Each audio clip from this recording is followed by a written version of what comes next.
नमस्कार. स्मृतिगंध आणि जाई काजळ प्रस्तुत प्रवर्तन संवाद प्रवर्तक स्त्रियांशी या मालिकेच्या या भागात मी मिलिंद जोशी आपलं स्वागत करतो. एक गोष्ट मला तुमच्याशी आत्ता बोलावीशी वाटते आपला भाग सुरू करायच्या आधी. ती अशी की तुम्हाला कधी कोणी विचारलं की एखादी व्यक्ती किंवा एखादा विषय ह्याच्याबद्दल तुमचं मत काय, तर आपल्या मनात काय होतं? काही आठवणी जाग्या होतात त्या व्यक्तीबद्दलच्या किंवा त्या विषयाबद्दलच्या.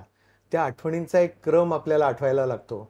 त्यातल्या काही आठवणी आपल्या आवडत्या असतात, काही शक्यतो टाळल्या तर बरं असं वाटतं, आणि काहींचा आपल्याला टाळता येणार नसेल असा जरी काही भाग असला तरी त्याची लांबी जरा कमी करावीशी वाटते. तर अशा पद्धतीने आपलं मन त्या सीन्सला एका रांगेत आणतं. त्या आठवणींचे जे सीन्स असतात त्यांना एका रांगेत आणतं आणि त्यातनं एक स्टोरी तयार करतं.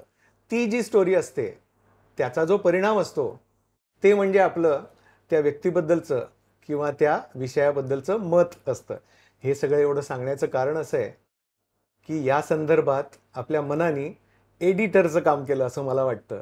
आणि हा विषय बोलण्याचं कारण असं आहे की प्रवर्तनच्या या भागात आज आपण भेटणार आहोत सुप्रसिद्ध एडिटर भक्ती मायाळू यांना.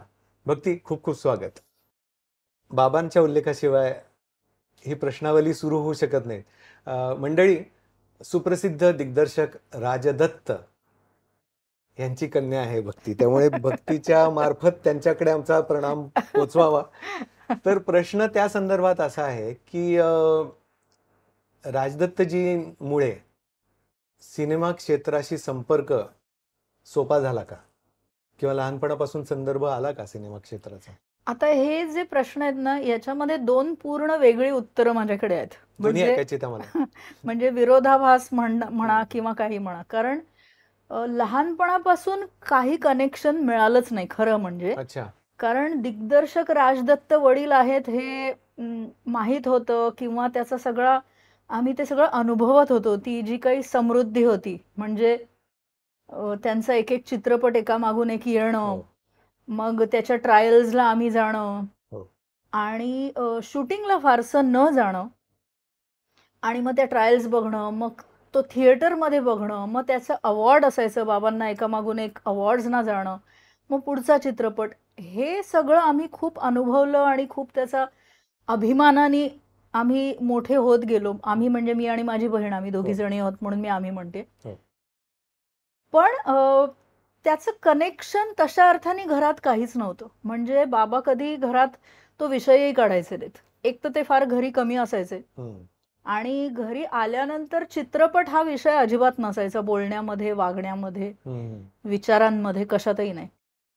त्यामुळे नॉलेज म्हणून किंवा त्याचा अभ्यास म्हणून हा काही विषय नसायचा घरी. तर मोठं होईपर्यंत आपण ह्यात जाऊ किंवा आपण ह्याबद्दल या क्षेत्रातलं काही करू असं मलाही कधीच वाटलं नव्हतं. उलट ते क्षेत्र खूप कठीण वाटायचं. आणि दुसरीकडे असं आहे की जेव्हा कॉलेज संपलं माझं आणि आमचं घरही बदललं, त्याच अनुषंगाने ठाण्याहून आम्ही अंधेरीला राहायला आलो. आणि कुठेतरी ना स्वतः थोडंसं ते असं मोकळं होण्याचं पण वय असतं की कॉलेज संपलंय, आपल्याला काहीतरी करायचंय. मनामध्ये खूप सतत नेहमी वाटायचं की चाकोरीबद्ध नाही काही करायचं, काहीतरी वेगळं करायचंय. ते काहीतरी वेगळं म्हणजे काय हे माहीत नव्हतं की काय करायचंय.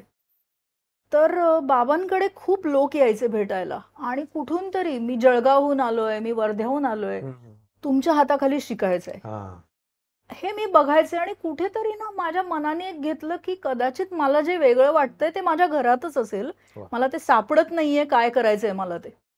म्हणून मी त्यांना विचारलं की मी तुम्हाला असिस्ट करायला लागू का. आणि म्हणजे एकीकडे माझा काही संबंध नाही, आणि दुसरीकडे मी स्वतःहून त्यांना हे विचारणं की मी तुम्हाला असिस्ट करायला लागू का. आणि त्यांनी मला हे सांगणं की तुला जर काही खरंच करायची इच्छा असेल तर तू दिग्दर्शनात मला असिस्ट करण्यापेक्षा तू एडिटिंग शिकायला लाग. म्हणजे त्यांनी सजेस्ट केलं होतं की एडिटिंग मध्ये. कारण मला एडिटिंग काही माहित नव्हतं. म्हणजे एडिटिंग हा शब्द माहित होता, त्यांच्याकडून ऐकला होता, पण म्हणजे नक्की काय असतं माहिती नव्हतं. आणि मी एकदा त्यांना विचारलं पण होतं की शूटिंग सगळं झालंय ना, मग ते एडिटिंग म्हणजे एका पुढे एक लावायचंय ना, एवढंच तर आहे ना. मग त्याला एवढा वेळ का लागतोय. वा. तर त्यामुळे मग मी त्यांना विचारल्यावर ते म्हणाले तू एडिटिंग शिक. आणि त्याच्यात त्यांनी एक बाजू त्यांनी सांगितली हम्म. आणि दुसरी बाजू त्यांच्या मनात होती जी मला नंतर कळली. जी मला त्यांनी सांगितली ती अशी होती की चांगला दिग्दर्शक हा पहिल्यांदा चांगला एडिटर असावा लागतो, वा. त्यामुळे तू एडिटिंग शिक. आणि जी त्यांनी मनात मला न सांगितलेली बाजू होती जी मला नंतर कळली ती अशी होती की दिग्दर्शकाला ना कुठेही इकॉनॉमिकली स्ट्रॉंग तो असेलच असं नाही. म्हणजे त्यांचं तरी स्वतःचं जीवन जे त्यांनी बघितलं किंवा आम्ही बघितलं ते असं होतं की पैशांची स्थिरता याबद्दल काही सांगता येत नाही. काम आलं तर, मिळाले तर, बाबांनी घेतले तर, असे बरेच त्याच्यात. त्यामुळे ते थोडंसं एक रेग्युलर इन्कम जे पण आवश्यक असतं तुमच्या जगण्यासाठी, ज्याच्याबद्दल बाबांच्या आयुष्यात नेहमीच असं राहिलं की नाही ठीक आहे जे आहे ते. एडिटर झाल्यानंतर कसं असतं ते म्हणाले की माझं कसं आहे, मी दिग्दर्शक आहे तर मला कथानक आवडलं तरच मी त्याचं दिग्दर्शन करणार, मग लोक माझ्याकडे आले तरच मी त्याचं दिग्दर्शन करणार. हे जे काही तर होते ते तुझ्या बाबतीत जरा कमी होतील, कारण संकलन म्हणजे चित्रपट पण आहे, सिरियल पण आहे, डॉक्युमेंटरी आहे, कॉर्पोरेट फिल्म्स आहेत, असं ऍड्स आहेत. तर तुम्हाला असं कथानकच आवडायला पाहिजे वगैरे हे संकलनाबाबत एवढं नसतं. त्यामुळे तुला थोडीशी तू इकॉनॉमिकली पण सेटल व्हावीस. म्हणजे मी जसा एक ते खूप असं कठीण म्हणता येईल किंवा असं आयुष्य जे झालं की बाबा बाबांना नाव छान झालं बाबांचं किंवा त्यांच्या कामाची खूप स्तुती झाली, पण इकॉनॉमिकली नाही म्हटलं तरी तो एक असा असतो की तो. पण मला मी इंटरप्ट करतो, सॉरी, कारण मुद्दा तेवढा महत्वाचा वाटतोय की हे कॉलेजच्या नंतरच्या वयामध्ये जेव्हा या क्षेत्रात येण्याचा विचार केला तेव्हा त्यांनी त्याची जाणीव दिली. पण थोडक्यात म्हणजे त्यांचं हे जे काही चॅलेंजिंग आयुष्य होतं इतक्या प्रकारचं, ते तेवढी मोठी होईपर्यंत तुला त्यांनी कधी जाणून दिलं नव्हतं? नाही, कधीच नाही. आणि हे म्हणजे दोघांनी, माझ्या आई बाबांनी दोघांनी. कारण कसं असतं की थोडंसं आपण ज्या घरात मोठे होतो तिथे आपल्यावर असे संस्कार होतात की आपल्याला आपोआपच कळत असतं की आपण खूप मोठ्या गोष्टींकडे बघायचंच नाही. आणि आपल्याला आपल्या मराठी घरांमध्ये खूपदा किंवा चांगल्या घरांमध्ये असं मी म्हणेन की खूपदा असे छान संस्कार होतात की खूप आपल्या अपेक्षा वाढवायच्या नाहीत. साधेपणाचं तर आमच्याकडे म्हणजे घरी परिपाठच असल्यामुळे की बाबा फार अशा गोष्टी ज्या आवाक्याबाहेरच्या गोष्टी आपण विचारच नाही करायचा. तर अशा ह्या 2 गोष्टींमुळे खरं म्हणजे संकलनाची माझी सुरुवात झाली असं म्हणता येईल. ती इतकी टेक्निकल गोष्ट आहे हे कळायला लागल्यानंतर तो तसा माइंडसेट होता तेवढी टेक्निकल गोष्ट हँडल करायचा? कारण की प्रत्येक जण तेवढा टेक्नोसॅव्ही असेल असं नाही. तू होतीस की स्वतःला डेव्हलप केलंस? मी टेक्नोसॅव्ही नव्हते बिलकुल, आणि पेशन्स पण नव्हता. म्हणजे एडिटिंगसाठी मुळात पेशन्स लागतो खूप. एक असं होतं की बाबांनी सांगितलंय ना मग ते आपण करून बघायचंय, एवढा सुरुवातीचा मुद्दा हा होता. आणि जेव्हा मी जायला लागले त्यांच्याबरोबरच मी जायला सुरुवात केली, कारण आता मी कुठे जाणार आहे, तेव्हा तर काही असे म्हणजे असे काही कोर्सेस वगैरे पण तेव्हा काही फारसे नव्हते. तर त्यांच्याबरोबर जायला सुरुवात केली मी. आणि त्यांचं जेव्हा एडिटिंग चालू होतं तेव्हा ते मला न्यायला लागले आणि त्याचे एडिटर होते विद्याधर पाठारे. तर अतिशय उत्कृष्ट संकलक. आणि मी जेव्हा सुरुवात केली जायला तेव्हा मला पहिले अनेक दिवस काही समजत नव्हतं की काय चाललंय. म्हणजे आपण जे काम बघायला किंवा शिकायला आलोय ते काय चाललंय ते समजत नव्हतं. फक्त असं व्हायचं की परत परत ते शॉर्ट्स बघितले जात आहेत, एकच वाक्य मी 8 ते 10 वेळा ऐकते आहे. म्हणजे त्या 2 कट्स मधला जो एक मायन्यूट अंतर, जो मायन्यूट एक काम असतं ते नक्की काम काय चाललंय हे काहीच कळत नव्हतं. आणि झोप यायची कारण अजिबात. म्हणजे मला असं वाटायचं की तोच शॉर्ट का बघतायत, मला पुढची स्टोरी ऐकायची आहे. ते जे आपण बघतोय त्या पुढे काय झालं हे वाक्य ठीक आहे, पुढे काय झालं. सुरुवात केली तेव्हा एडिटर पेक्षा जास्त प्रेक्षक होतीस. पण ते असणं पण खूप महत्वाचं असतं नाही का एडिटिंग साठी, की तुम्ही एक चांगला प्रेक्षक असणं. हे ना ऍक्च्युली हा पॉइंट आहे ना, हा नंतर खूप कामी येतो. प्रेक्षक असणं सुरुवातीला शिकताना तुम्हाला खूप टेक्निकल गोष्टी आधी शिकाव्या लागतात, तेव्हा प्रेक्षक म्हणून बघून चालत नाही. कारण कसं होतं की टेक्निकली तुम्ही जेव्हा कम्प्लीट होल्ड घेता ना त्या मशीनवर, तेव्हा तुम्हाला क्रिएटिव्हली सुचायला लागतो. तुम्ही जोपर्यंत टेक्निकली एकदम कॉन्फिडंट नाही आहात ना, तोपर्यंत क्रिएटिव्ह विचार येऊ नाही शकत बरोबर. तुमच्या मनात. आणि एक पॉइंट असा आला जिथून मला ते समजायला लागलं, कारण बाबांनी मला सांगितलं पेशन्स पाहिजे हा. आता लगेच तुला काय कळतंय का वगैरे ते काय नाही, तुला महिनोन महिने येऊन बसावं लागेल.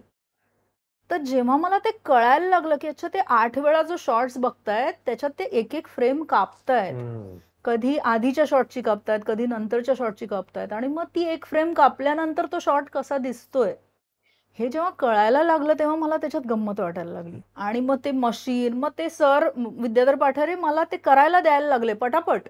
म्हणजे त्यांनी असं काही केलं नाही की नाही नाही पहिले तू 6 महिने बघतच हा. बस वगैरे काही नाही. एक 2-4 दिवस चल भक्ती बस आणि कर. तर मी अरे वा. एकदम मला आणि मला काय कळेच ना काय करू मी पुढे मागे काय करू. मग त्यांनी असं ABCD कसं शिकवतात ना की आता हे बटन पकड, मग ते असं मागे कर, मग तू आधी रिवाइंड करशील, मग फॉरवर्ड करशील. तेव्हा नॉन लिनियर नव्हतं, हा, लिनियर होतं लिनियर सगळं. होतं सगळं.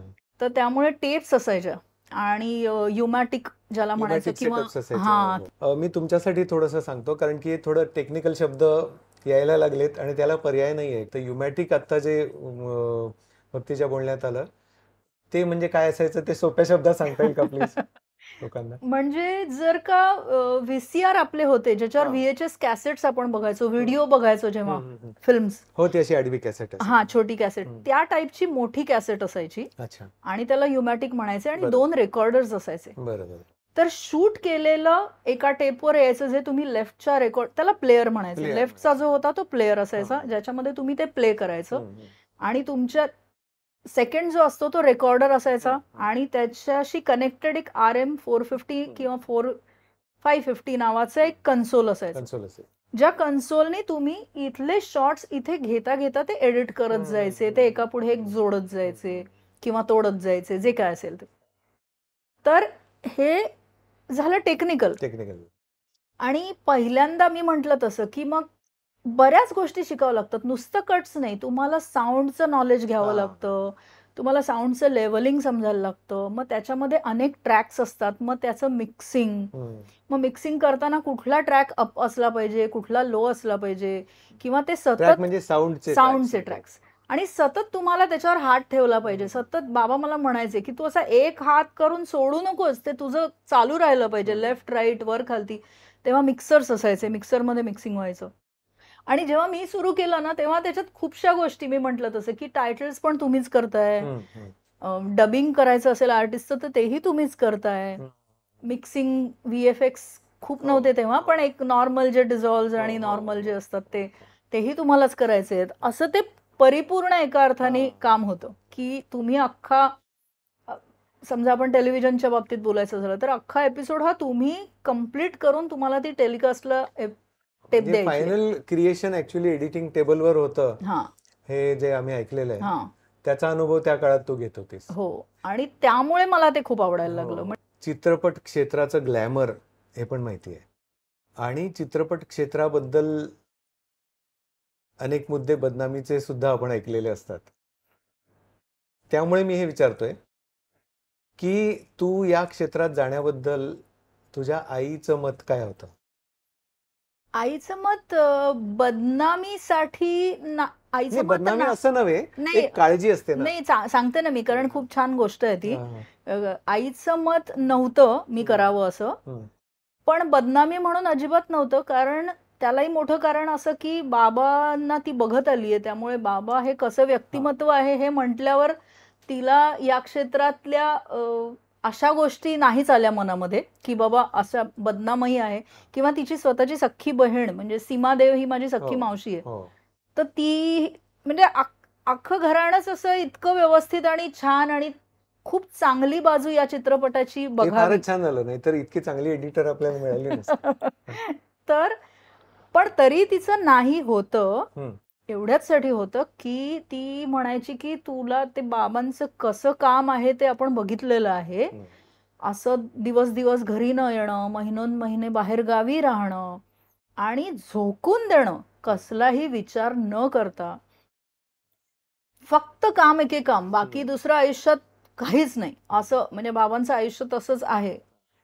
तर ते तुला जमणार नाही, तुला ते झेपणार नाही. बेसिकली असं डे नाईट काम वगैरे हे काही मुलींनी एक तर करू नये या सगळ्या गोष्टी, आणि तुला तर ते नाहीच जमणार.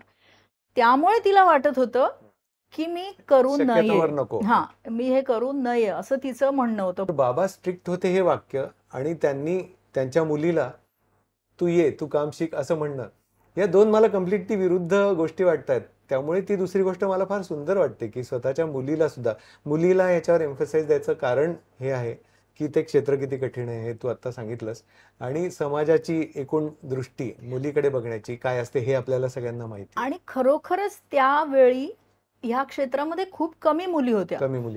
त्यामुळे आईचं नेहमी म्हणणं हेच असायचं की अगं कोणी आहे का, तू जातीयेस तिथे, मुली कोणी नाही आहेत. कारण आम्ही ऐकलेलं नव्हतं. म्हणजे मुळात आधी संकलकांची अशी किती नावं आपल्याला माहिती असतात, पण असं कोणाचं फार नाव ऐकलेलं नाहीये. आणि मी तेव्हा एक कोणीतरी मला माहिती होती की ती आली आहे आणि ती शिकायला लागली आहे. नंतर तिने ते क्षेत्र सोडलं हेही मला कळलं होतं, पण मी ते घरी कळू दिलं नव्हतं. आणि मी नेहमी आईला तेच सांगायचे, अगं ती आहे ना, तुला असं का वाटतंय की मी एकटीच आहे, ती पण आहे ना, असं मी नेहमी तिचं नाव घेऊन तिचं बोट धरून धरून असं आईला समजावत राहिले. पण मला हेही खूप सांगावंसं वाटेल की आईला नको वाटत होतं मी करणं. पुढे असं झालं की दूरदर्शन त्यावेळी होतं, म्हणजे त्यावेळी एवढी चॅनल्स नव्हती सगळी, म्हणजे चित्रपट आणि टेलिव्हिजनसाठी दूरदर्शन, या दोनच गोष्टी. तर तिथे मला कॉन्ट्रॅक्ट बेसिसवर काम करायला मिळालं, म्हणजे एडिटर म्हणून दूरदर्शनमध्ये, एडिटर म्हणून. म्हणजे विद्याधर पाठारेंनीच ते मला सांगितलं की तिथे ना असं 10 दिवसांच्या कॉन्ट्रॅक्टवर बाहेरचे फ्रीलान्सर्स बोलवतात आणि तुम्ही जाऊन 10 दिवसाचं काम करायचं एडिटिंगचं. आणि तू जरा काम करायला लाग, कारण तुझा हात साफ होईल. कारण मी असतो तेव्हा मीच करणार, मी तुला थोडासा करायला देणार, परत मीच करणार. तर तुला जर 10 दिवस काहीतरी काम करायला मिळालं तर तुला एक कॉन्फिडन्स येईल. तुझा बेसिकली हात त्या मशीनवर बसणं ही गरज होती. आणि मी तर काय वाटच बघत होते, त्यामुळे मी काम करायला सुरुवात लगेचच केली. म्हणजे अशा पद्धतीचं पहिलं संकलन जे तू स्वतःच्या जोरावर, म्हणजे तिथे विद्याधर पाठारे नाहीयेत किंवा दुसरं कोणी आणखीन तुला सांगायला नाहीये बोट धरून की हे असं कर, असं पहिलं स्वतःच्या जोरावर स्वतंत्र संकलन कधी केलं? गणपतीचे दिवस होते आणि दूरदर्शन मध्ये न्यूजचा सेक्शन होता, आणि न्यूज मध्ये एक फॅशन शो काहीतरी एडिट केला मी, पहिला एक फॅशन शोचा सेगमेंट एडिट केला. आणि तो जो न्यूजचा चंक होता ना, तो सॅटर्डे जर्नल नावाचा एक ते इंग्लिश एक तो प्रोग्राम असायचा. आणि त्याच्यामध्ये एंडला ती नावं दिली सगळ्यांची जी क्रेडिट्स येतात. तर मला आठवतंय की ती जी एडिटर्स, एक स्क्रोल जात होता आणि एडिटर्स मध्ये 3 जी नावं होती त्याच्यात सगळ्यात शेवटचं नाव माझं दिलं होतं त्यांनी. मला माहित नव्हतं देणार आहेत की नाही, मला असं वाटत होतं की देतील कदाचित. आणि नावासाठी तेव्हा खूप क्रेज होती की अरे माझं नाव टीव्हीवर येणार आहे का, हा एक प्रश्न होता. पण मी घरी बोलले नव्हते, मी फक्त सांगितलं होतं की मी एडिट केलेलं आज दिसणार आहे म्हणून. आणि ठाण्याला गणपतीला आम्ही असे सगळे पूर्ण जॉईंट फॅमिली घरी बसली होती आणि सगळे कौतुकाने भक्तीने काहीतरी शो एडिट केलाय तर बघूया काय आहे. तो फॅशन शो होता, मुली येतात चालत आणि जातात असं त्यातलं एडिटिंग होतं. आणि त्याच्यानंतर कार्यक्रम संपल्यानंतर जेव्हा माझं नाव बघितलं तेव्हा सगळ्यांनी टाळ्या वाजवल्या घरामध्ये. आणि मग त्याच्यानंतर आईने मला कधीही म्हटलं नाही, कारण तिला एकदम असं हे सगळं तिला माहीतच नव्हतं. म्हणजे तिचा एवढा तिला आनंद झाला की माझ्या मुलीचं नाव मी टीव्हीवर बघतेय. छान वाटलं. हा. आणि म्हणजे ते मला खूप आठवतंय की घरच्यांनी, बाकीच्यांनी तेव्हा खूप काही म्हटलं नव्हतं. मी म्हटलं तसं की बाबांनी एकदा कर म्हटल्यावर कोणी काही बोलण्याचा प्रश्न नव्हता. तर त्याचं टाळ्या वाजवल्या ते मला पहिली ती माझ्या घरच्यांकडून पावती. त्या टाळ्या वाजल्या तेव्हा बाबा होते तेव्हा तिथे? नाही, बाबा घरीच नसायचे कधी. म्हणजे बऱ्याचदा नसायचे असं माझ्या म्हणण्याचा अर्थ. आणि बाबा टाळ्या वाजवणाऱ्यांपैकी नाहीच आहेत आधी. त्याच्यानंतर मी काही इंडिपेंडंट, अर्थातच पहिली काही कामं मी बाबांबरोबरच केली, कारण बाबांची तेव्हा दुसरी एक सिरियल चालू झाली होती कल्याणी नावाची. मग एक चिरंतन ज्योती. तर कल्याणीमध्येच विद्याधर पाठारेंनी सांगितलं होतं की बाबा त्यांच्याकडे गेले होते, तू कर एडिटिंग. ते म्हणाले होते मी कशाला, आता हीच करेल. तर मी म्हटलं अरे एवढी मी अजून नाहीये मला आत्मविश्वास, मी तुम्ही आहात बाजूला म्हणून मी करते. नाही नाही नाही कर, तुम्ही आहे, काही लागलं तर बोलव मला, असं करून त्यांनी ते माझ्यावर टाकलं काम. आणि मी सुरुवात केली काम करायला आणि त्यांनी केलं तसंच की बाबा आहेत दिग्दर्शक म्हणून बाजूला, त्यामुळे एका अर्थी वडील म्हणून सांभाळून घेणं कमी आणि आणि स्ट्रिक्टनेस जास्त. त्यामुळे मग तिथे गेल्यावर मग असं मी नेहमी सांगते की आईनी सांगितलेलं असायचं की रात्री उशीर खूप करू नको, आणि बाबांचं नेमकं उलट असायचं. म्हणजे ते माझे सर जे विद्याधर पाठारे ते रात्री म्हणायचे की आता जाऊ दे हिला घरी, आपल्याला उशीर होणार आहे तर हिला जाऊ दे. आणि बाबा म्हणायचे नाही का जाऊ दे, तिला एडिटिंग शिकायचंय ना, मग तिला हेही शिकू दे की तिथे रात्री बसावं लागतं आणि काम पूर्ण करावं लागतं. तर मला मनापासून असं हवं होतं की कुठल्याही बाबतीत मी मुलगी आहे म्हणून मला कन्सेशन नका देऊ. बरोबर. माझं काम कमी झालं तर मला तुम्ही मागे सारा, पण मी मुलगी आहे म्हणून बाबा तू जरा लवकर जा किंवा काही असं नका. हे म्हणजे एक कलाकार म्हणूनच माझ्याकडे बघा. म्हणजे तो मुलगा असेल तरी तो जसं करेल तसंच ती मुलगी असेल तरी करेल. म्हणजे जसं बदलत्या काळानुसार टेक्नॉलॉजी बदलत गेली, 2 मोठे भाग पाडायचे झाले तर अॅनालॉग आणि डिजिटल असा काळ म्हणू शकतो आपण. तर ते तू कसं हँडल केलंस? डिजिटल मध्ये गेल्यावर आपण बाकीच्या गोष्टी जास्त करतोय. म्हणजे कसं असं होतं त्यावेळी की आता युमॅटिक जसं मी म्हटलं तसं की टेप आली की माझ्याकडे शूटिंग आलंय, मला त्याचं एडिटिंग करायचंय, जिथे माझं काम सुरू होतं डायरेक्ट. बरोबर. इथे असं होतं की तुम्ही ते जे शूट केलंय ते ग्रॅब करा, मग त्या तेव्हा आम्ही प्रत्येक क्लिपला ते नाव द्यायचो की हा असा शॉट आहे, हा लॉंग शॉट आहे, असं आहे तसं आहे, ते करा, मग ते कन्व्हर्ट करा. मग अरे माझं काम सुरू होईपर्यंत खूप वेळ लागायचा. म्हणजे मी अर्धी एक्झॉस्ट तिथेच झालेले असायचे, कारण तेव्हा ही सगळी कामं आम्हीच करायचो. तांत्रिक बाबी वाढल्या. तांत्रिक बाबी वाढल्या आणि मीच ते काम करायचे. तर ते शूट होऊन आलं की मी ते सगळं ग्रॅब करून ते होईपर्यंत मी अर्धी मरगळलेली असायचे. म्हणजे माझ्यातला तो उत्साह आणि तो जो सुरुवातीचा जो असतो ना की पहिल्यांदा आपण उठतो सकाळी आणि फ्रेश कामाला लागतो, आणि तो जो काही असतो ना तिथे जे काही मिळतं तुम्हाला धडाधड, तर माझं एडिटिंगच 8-10 तासानंतर तर माझं एडिटिंग सुरू व्हायचं. म्हणजे मी सकाळी गेले कामाला तर माझं रात्री 8ला पहिला सीन एडिट करायला सुरुवात, जिथे मी पूर्ण गेलेली असायचे. त्यामुळे मला ती खूप चिडचिड झाली सुरुवातीला. पण थोडंसं माझ्या हे पण लक्षात आलं की बदलत्या काळाबरोबर तुम्ही नाही बदललात तर तुम्ही बाहेर फेकले जाणार. पण टेक्निकॅलिटीनी स्टोरी टेलिंग टेक ओव्हर केलंय असं वाटतं का? म्हणजे टेक्निकल गोष्टी सगळ्या वाढल्यामुळे त्याचं म्हणजे डोळे दिपवून टाकणारं एक प्रोडक्शन तयार व्हायला लागलं, आणि त्यात मूळ आत्मा जो आहे स्टोरी टेलिंगचा हा टिकायला चॅलेंज निर्माण झालंय असं वाटतं का? हो, खूपशा कथानकांमध्ये असं होतं की मूळ आत्मा नसतोच मुळात आधी. म्हणजे ते स्क्रिप्ट एवढं स्ट्रॉंगच नसतं आणि टेक्निकली ते खूप रंगवतो आपण, आणि त्या बाबतीत बऱ्याचदा एडिटर काही नाही करू शकत, कारण ते स्क्रिप्ट तसं आहे, ते शूट तसं झालंय, तर त्याच्यात तुम्ही काय करणार आहात. म्हणजे शेवटी ते स्क्रिप्ट लेवल पासून त्याची सुरुवात असते आणि ती फक्त चकाचौंध रोशनी दिसते तुम्हाला, आणि ते सगळं चकचकीत आणि फास्ट आणि सुंदर, आणि साऊंड इफेक्ट्स ऐकू येत आहेत आणि खूपसे गिमिक्स आहेत. म्हणजे आपण मराठीमध्ये इतकं नाहीये, पण हिंदी किंवा इंग्लिश फिल्म्स बघितल्या तर बऱ्याचदा असं जाणवतं की अरे स्टोरी काय आहे ती पहिल्यांदा कळू देत, मग त्यानंतर आवश्यक असतील तर गिमिक्स येऊ देत, किंवा जितकं छान वाटेल आणि सपोर्टिव्ह वाटेल तितकं ते राहावं. आपण आता चकाचौंध आणि अशा पद्धतीच्या प्रोडक्शन्स बद्दल बोलतो, पण अशी काही प्रोडक्शन्स चांगली पण तयार होत असताना आपण बघतो. त्यातलं एक प्रोडक्शन मला वाटतं 24 नावाचं, जी सिरियल तू एडिट केली होतीस. तर तो जो साईज आहे सिरियलचा, अतिशय भव्य सगळं प्रोडक्शन होतं, स्टोरी टेलिंग असं एक शॉट असं. मी पाहिली सिरियल ती, आणि मी खरं म्हणजे ते बघत राहिलो सुरुवातीला की बापरे हे काय आहे, मला माहित नव्हतं तेव्हा तू एडिट केलेस. तर त्यामुळे आता भेटलोय तर मला विचारल्या वाचून राहवत नाही की तो जो साईज आहे ना प्रोडक्शनचा किंवा स्टोरी टेलिंगचा, तो अनुभवताना काय वाटलं, म्हणजे एक एडिटर म्हणून? खूप मोठी जबाबदारी होती. म्हणजे अनिल कपूरचं प्रोडक्शन, अभिनय देवचं प्रोडक्शन, अभिनय देवचं direction, Anil Kapoor main artist म्हणून, आणि एका कम्प्लिटली वेगळ्या कॅनव्हसवर ते सगळं बनवलं. म्हणजे त्याचं फर्स्ट टाइम कधी कुठलाही प्रोड्युसर जो बजेटबद्दल नेहमी म्हणत असतो की अरे बजेट आमचं कमी आहे यार, असं तुम्ही कोणी काही म्हणलं नाही. असं कधीही त्याच्यात कधीही वा. ऐकू आलं नाही. त्या पूर्ण म्हणजे मी वाट बघत होते माझ्या कामाची सुरुवात केल्यापासून की मला एखादं प्रोडक्शन हाऊस असं कधी मिळेल की जे म्हणतील की बजेटचा प्रॉब्लेम नाही आहे इथे. काय काय हवं ते सगळं कर. हा, तुला कुठे हवंय ते सांग, काय हवंय ते सांग, कसं आहे काय.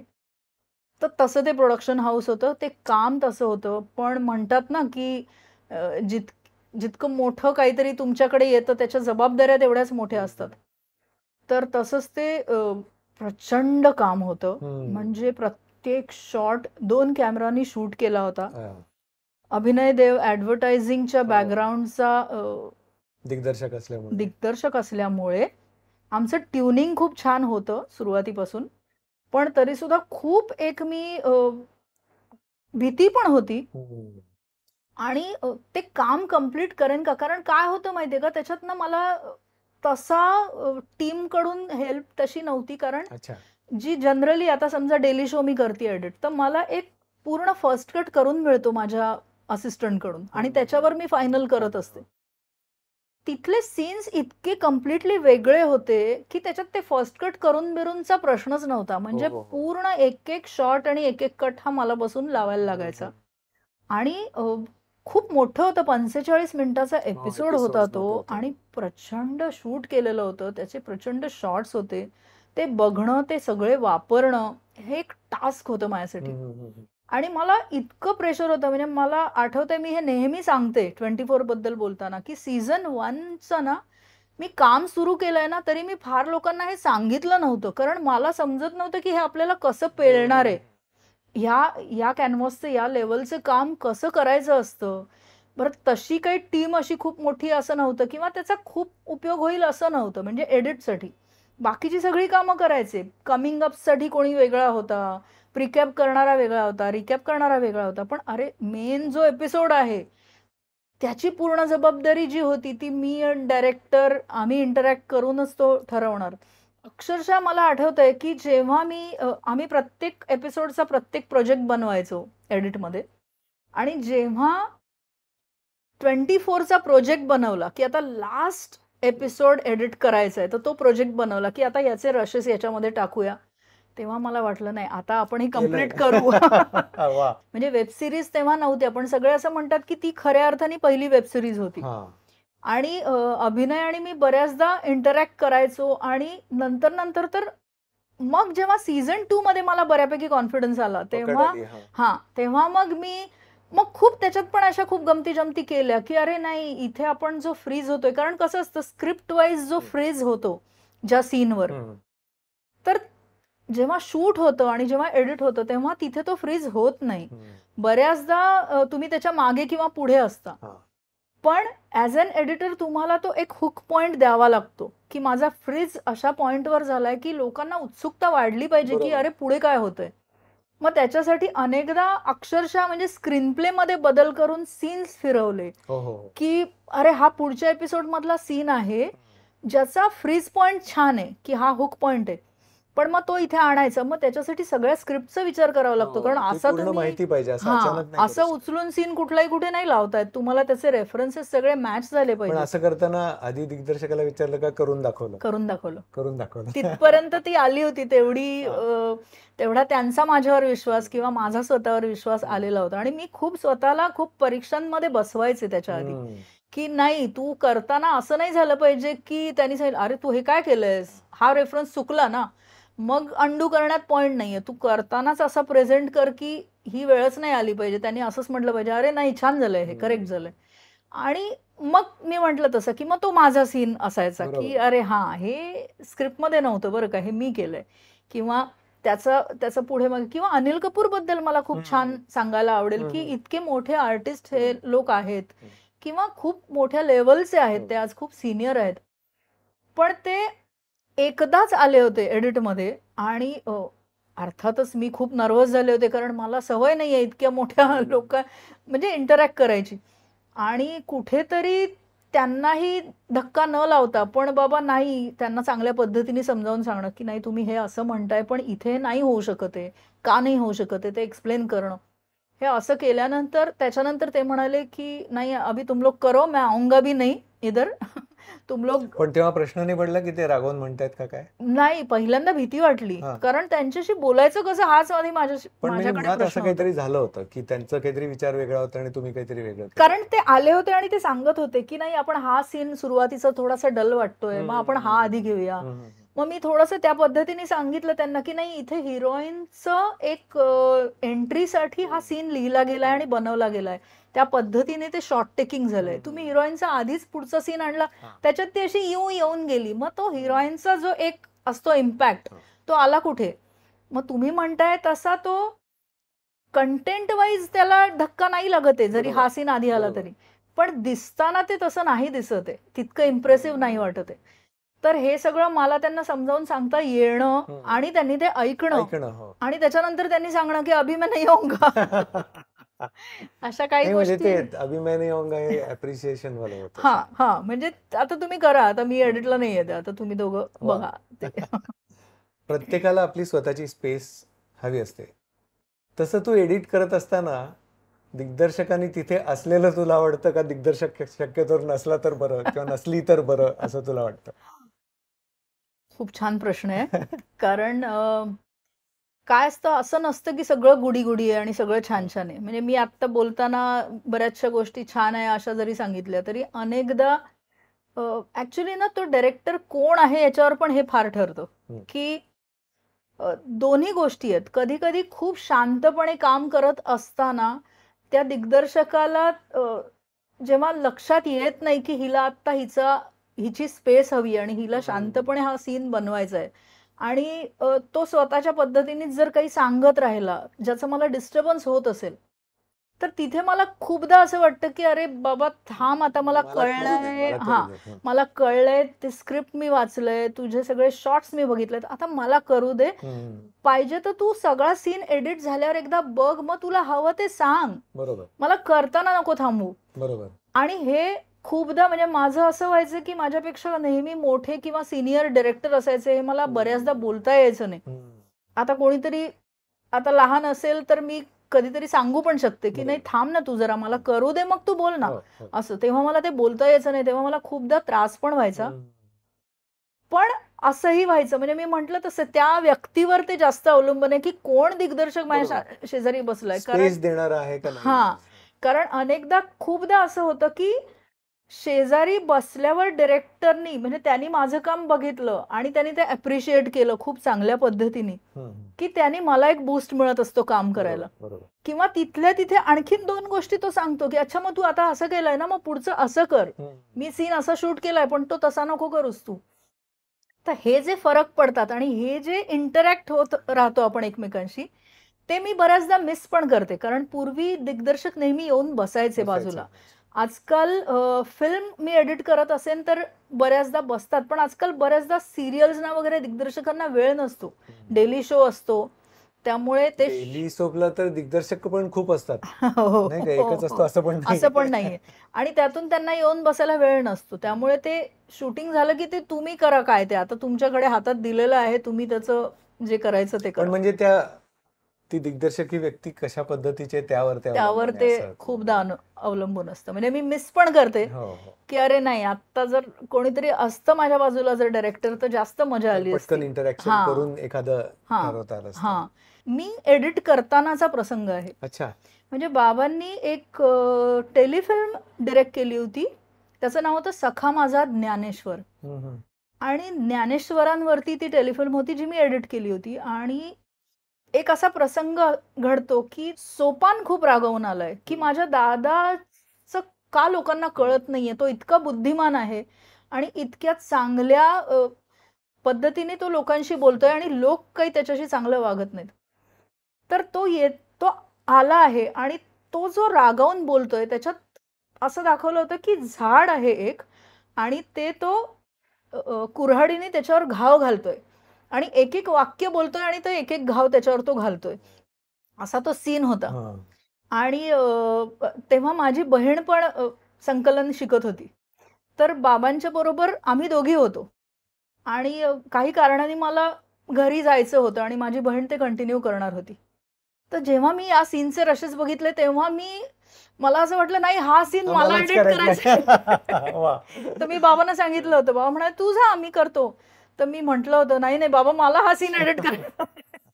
तर असे खूप खूप असे म्हणजे एक एक आपल्याकडे येतात अशा गोष्टी की त्याच्यानंतर आपल्याला असं वाटतं नाही नाही मला हे हातातून नाही जाऊ द्यायचं, मला हे करायचंय. असं कधी वाटलं का की अरे बापरे चुकलं आपलं, चुकलं नाही वाटलं किंवा पण खूप चॅलेंजिंग असं कधी काही प्रसंग आठवतो का? ऍक्च्युली सुरुवातीला ना प्रत्येक नवीन कामाच्या ठिकाणी प्रत्येक नवीन कामाला मी गेले की घरी आल्यानंतर एकदा माझी रडारड ठरलेली असायची. कारण कारण खूप भीती वाटायची. नवीन लोक असायचे, ते त्यांच्याशी वागणं बोलणं कशाची आपल्याला सवय नव्हती. आणि व्हायला असं लागलं की खूप मोठे मोठे लोकांच्या बरोबर काम करण्याच्या संधी मिळायला लागल्या. म्हणजे BP सिंग हो. CIDचे डायरेक्टर. तर BP सिंग यांनी 100 जेव्हा केली होती ती मी शाळेत असताना माझ्या घरी बघितलेली सिरियल. त्यांच्या बरोबर मला काम करायला मिळतंय वा. हा एकीकडे एक मोठेपणाचा पण भाग असतो, दुसरीकडे ती खूप भीती जबाबदारी असते. पण असते मोठी. हां. हो. आणि त्यांच्या बाबतीत भीती पण, कारण ते तर फारच स्ट्रिक्ट होते. तर तर त्यामुळे ते असं व्हायचं की आपल्याला करता येईल ना, निभावता येईल ना. त्यामुळे ते सुरुवातीला असं व्हायचं किंवा मी पाठारे सरांना पण म्हणायचे, "हे मला जमणार आहे का? कारण तुम्ही अजून मला सांगताय, अजून मला शिकवताय. इतके महिने झाले तरी मी अजून ते विचारतेय, तुम्हाला करते." तर ते पाठारे सर मला सांगायचे की जी गोष्ट खूप लवकर शिकवून होते ना, त्याचा एंड पण लवकर होतो. हा. तर तू ती सावकाशीने शिक, शांतपणे शिक, म्हणजे मग ती जाईल, पुढेपर्यंत राहील तुझ्याबरोबर. ह्याच्यात चॅलेंजेस असणार आहेत हे तर तुला माहितीच होतं. आणि माझा मगाचा विचारण्याचा रोख थोडासा असा पण होता की रडारड व्हायची हे तर तूच सांगितलंय स्वतः. तर त्यातनं असं कधीतरी एकदम स्ट्रॉंगली असं वाटलं नाही का की ह्याच्यापेक्षा आता हे सोडून द्यावं बाबा, की दुसरंच काहीतरी केलं तर जरा बरं, असं कधी वाटलं? म्हणजे दुसरा काही पर्याय कधी डोक्यात होता का? सुरुवातीला अजिबात नाही वाटलं. कारण मी म्हटलं तसं सुरुवातीला जेव्हा मला त्यातली गंमत कळायला लागली ना, तेव्हा हे सगळे ती रडारड आणि ते टेन्शन, प्रेशर, लेस कॉन्फिडन्स, या सगळ्या गोष्टी मागे पडत राहिल्या. आणि ते आपण कसं त्यातलं जे हवं तेच आपण घेतो ना, तसं ते बरोबर मी फक्त कामाकडे बघून बाकी सगळं जाऊ दे बाजूला. म्हणजे अगदी अगदी साधी गोष्ट सांगायची तर मी सुरुवातीला ज्या एडिटिंग स्टुडिओजमध्ये जायचे तिथे वॉशरूम्स नसायच्या. कारण तिथे फक्त जेंट्सनी कामं करण्याची सवय असल्यामुळे कधी कधी कॉमन वॉशरूम्स असायच्या. म्हणजे इतकी साधी गोष्ट की ते वॉशरूमला शोधावं लागायचं मला. मग आता लेडीजसाठी कुठे जाऊ मी, काय करू, मग काहीतरी स्पेशल अरेंजमेंट केली जायची. मग नंतर मला आठवते की मी हसरते नावाची सिरियल जेव्हा करायला लागले तेव्हा त्या लोकांनी त्या स्टुडिओमध्ये माझ्यासाठी एक वेगळी करून घेतली की बाबा आता ही येणारच आहे रोज, तर हिला वॉशरूम लागणार आहे. तर इतक्या त्या वेगवेगळ्या पद्धती होत्या. किती किती कठीण गोष्टी ना सामोरं जावं लागत असेल. म्हणजे भक्ती आता इतक्या मोकळेपणाने ह्या गोष्टी सांगतेय, पण आपल्याला माहितीये की समाजात अजूनही अनेक ठिकाणी हीच चॅलेंजेस अनेक स्त्रियांना भोगावी लागतात आणि त्याची उत्तरं एक समाज म्हणून अजूनही आपल्याला शोधायची आहेत. तर आपण असं सांगत होतो की त्यावेळी मला अजिबात नाही वाटलं, कारण त्यावेळी अतिशय आवडलं हे क्षेत्र. त्यामुळे फक्त कामाला जायचं, मग तिथे काम करताना किती वाजतायत, काय होतंय हे कधी पण म्हणजे कळायचंच नाही. सुरुवातीच्या काळात नाही वाटलं असं मगाशी तू म्हणलीस, म्हणजे नंतर कधीतरी वाटलं होतं का? नंतर काही वर्षांनंतर वाटायला लागतं, कारण तुम्ही ते कधी कधी असं होतं की आपण वर्षानुवर्ष मला कधीतरी एक दिवस संध्याकाळी मी चुकून लवकर आमचं काम संपलं म्हणजे मला वाटतं तो स्टुडिओ मधलं मशीन खराब झालं आणि म्हणून मी संध्याकाळी बाहेर पडले आणि मी सनसेट होताना बघितला. तर मी म्हटलं हा किती सुंदर बाहेर जग आहे. आणि आपण फक्त एडिट स्टुडिओ मध्ये आपण असतो आणि तेही जग सुंदरच असतं, कारण तिथे आपण जे बनवत असतो ते त्याचा आनंद कमाल असतो. हरकत नाही, हा सांगून टाक. तर मग मी म्हटलं अरे मी हे सगळं काय म्हणजे मिस होतंय की कधीतरी रात्री स्टुडिओ मधून बाहेर आल्यावर आपल्याला कळतं की अरे गणपती बनवण्याचे रस्त्यावर ते शॉप्स, ते कारखाने दिसतात, म्हणजे गणपती जवळ आले. मग कधीतरी स्टुडिओतून बाहेर आल्यावर कळायचं की अच्छा कंदील लागलेत, मग दिवाळी आली, हे असं कळायचं. तर हे सगळं आपल्याला अनुभवायला मिळालं पाहिजे थोडंसं. म्हणजे असं काहीतरी काम आपल्याला करता आलं पाहिजे की ज्यात कमी वेळ पण देता येईल आणि आवडीचं पण असेल, तेव्हा मी एक छोटासा दुसरा प्रयत्न करून बघितला. अच्छा. हां. म्हणजे असं झालं, की मी कॉलेजमध्ये वगैरे असताना किंवा शाळेत असताना मी कविता लिहायचे. अरे वा. आणि नंतर मग हे काम सुरू झाल्यावर दुसरं काही जगच राहत नाही, त्यामुळे ते सगळं मागे पडलं होतं. तर मला असं वाटलं, की आपण मस्तपैकी कविता लिहूया आणि आपण टायटल सॉन्ग करू. आणि तसं मी केलंय. म्हणजे एका सीरियल, आभास हा नावाची सीरियल किंवा धागे दोरे नावाची फिल्म, या फिल्मसाठीचं टायटल सॉन्ग मला हां, वाटतं. म्हणजे या दोन्हीचं एडिटिंग आणि टायटल सॉन्ग असं वा, केलं होतं. काय कॉम्बिनेशन आहे, वेगळंच कॉम्बिनेशन. हो, हो. आणि पण नंतर माझ्या असं लक्षात आलं, म्हणजे ते गाणं आहे की नाही, की जग घुमे या थारे जैसा अरे नको. जसं नकोय. तसं माझ्या लक्षात आलं, की अरे एकदा टायटल सॉन्ग मी लिहिलं, ते माझी सिरियल संपेपर्यंत ते वाजणार आहे किंवा त्याच्यासाठी माझं नाव येणार आहे. पण मी रोज काहीच करत नाहीये ना, म्हणजे मला ती रोज काम करण्याची इतकी सवय झाली होती, की ती गधा मजदुरी जाऊन मेहनत करायची आणि घरी यायचं, त्याशिवाय झोप नाही लागत. तर थोडंसं असं वाटलं, पण मग लक्षात आलं, की हेच मला येतंय आता इतक्या वर्षांनी आणि हेच मला खूप आवडतंय. म्हणजे त्याच्यासारखी पॅशन आणि त्याच्यासारखी झिंग कशाची दुसऱ्याशी बसली नाही, असं झालं कदाचित. वा. असं कधी झालंय का, की त्या चित्रपटाच्या लेखकाचं किंवा दिग्दर्शकाचं जे परसेप्शन आहे, त्याच्यापेक्षा एडिटिंग मधनं त्यांनीच तयार केलेल्या गोष्टी घेऊन काहीतरी वेगळ्या पद्धतीने आणखीन एखादा वेगळा अँगल त्याच्यात क्रिएट होईल, अशा पद्धतीने एडिटिंग करावं असं काही वाटलं का? आणि ते करता आलं का? ते स्वातंत्र्य तुला मिळालं का? एक एडिटर म्हणून सुद्धा आणि विशेषतः एक स्त्री म्हणून सुद्धा प्रश्न आहे, तो बॅकग्राऊंडला आहेच.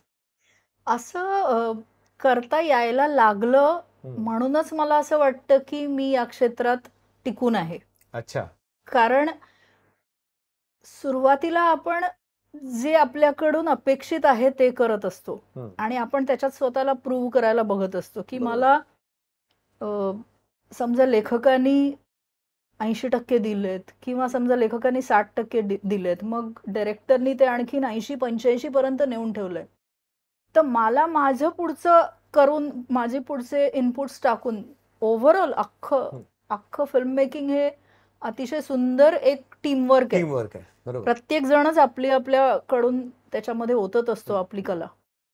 पण ते 100% कसं करायचं, आमचं काम हे टुवर्ड्स एंड असतं आणि आम्ही सगळ्या बाजू घेत असतो, त्या सुंदरपणे बांधत असतो आणि ते फायनली तो गुच्छ बांधून, तो बुके बांधून प्रेझेंट करत असतो प्रेक्षकांना. प्रेक्षकांना.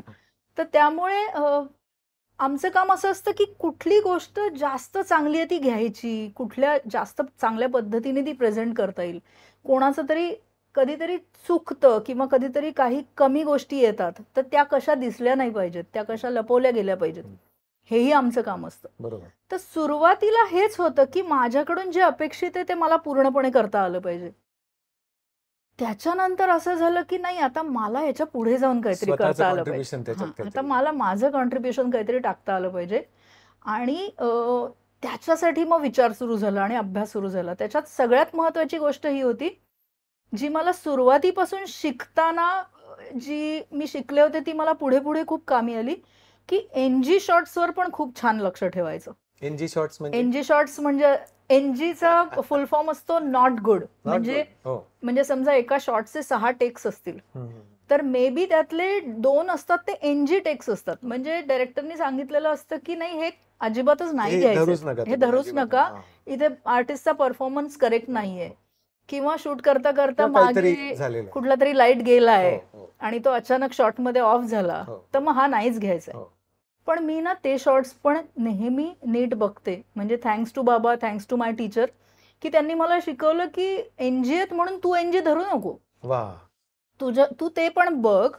आणि मी पहिल्यापासून तशीच सवय स्वतःला ठेवली, की सगळे शॉट्स असतील, क्लोजअप्स असतील, तर कोणाची कुठली रिॲक्शन चांगली आहे, कोणाचा कुठला टू शॉट चांगला आहे, म्हणजे तो एनजी टेक असू देत, पण त्यातला एक छोटासा हा पोर्शन आहे जो मला आवडलाय, तर उत्तम असू शकतो. म्हणजे तो लक्षात ठेवायचा.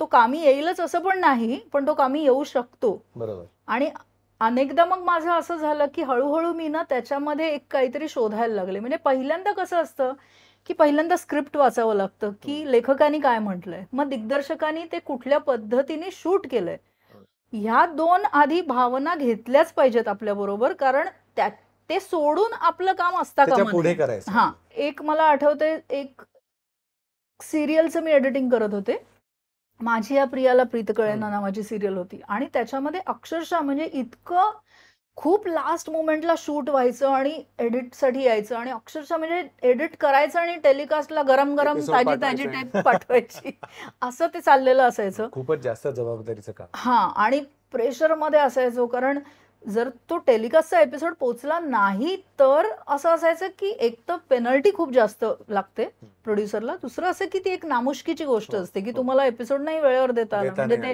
हा, त्यामुळे ते नाही होऊ द्यायचं काही केलं, म्हणजे ही पूर्ण क्षेत्रातली अगदी सगळ्यांची धावपळ असते. आणि एक लास्ट मोमेंटला असं लक्षात आलं की काही सीन्स मध्ये काही टेक्निकल प्रॉब्लेम्स आल्यामुळे आमचं एपिसोडचं ड्युरेशन कम्प्लीट होत नाही. म्हणजे समजा 20-30, आणि तेही खूप असतं, म्हणजे टेलिव्हिजनमध्ये असं असतं की तुम्हाला 20 मिनिट्स 30 सेकंड्स, मग त्याच्या पुढे तुम्हाला फार जाता येत नाही, म्हणजे तुम्हाला एक 10 सेकंद इकडे 10 सेकंद तिकडे हातात असतं, मग ते 20-30-0-0 पुढच्या फ्रेम्स अशा तुम्हाला करून द्याव्या लागतात. तो हा झाला टेक्निकल भाग. पण सेकंदाचा सुद्धा सेकंदाच्या नंतर फ्रेम असते, म्हणजे एका सेकंदात 24 फ्रेम्स असतात फिल्म मध्ये, आणि टेलिव्हिजन मध्ये एका सेकंदात 25 फ्रेम्स असतात.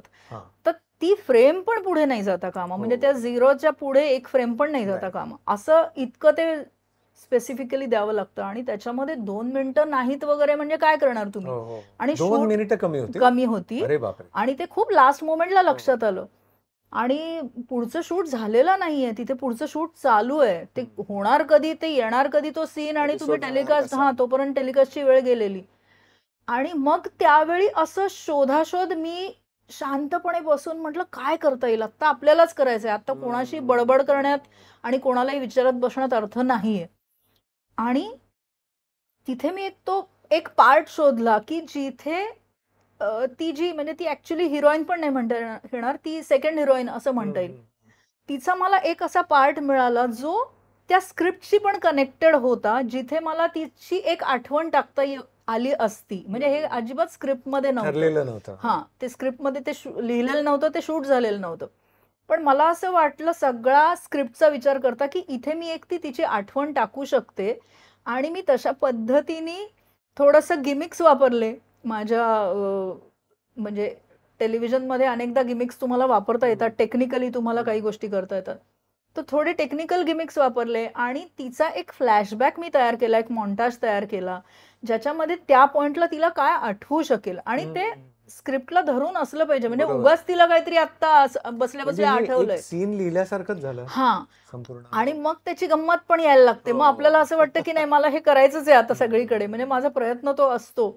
की बाबा नाही, इथे मला काय करता येईल, तिथे मला काय करता येईल, अशा गोष्टी. पण मग जे अवेलेबल शॉट्स होते त्यातनं ते एडिट करून तयार केलं. हा, म्हणजे अक्षरशः त्यावेळी असं झालं की तो टेलिकास्ट झाल्यानंतर जे प्रोडक्शनचे लोक होते त्यांचा मला फोन आला की तू वाचवलं यार, नाहीतर म्हणजे माझी टीम असते अर्थातच, मी एकटी नसते, पण तरी सुद्धा ते असं झालं ना की त्यावेळी मग असं वाटतं ना की हा, म्हणजे आता मी पण काहीतरी करते, म्हणजे मी फक्त जोडकाम नाही करत आहे, मला काहीतरी माझे इनपुट्स देता येतात.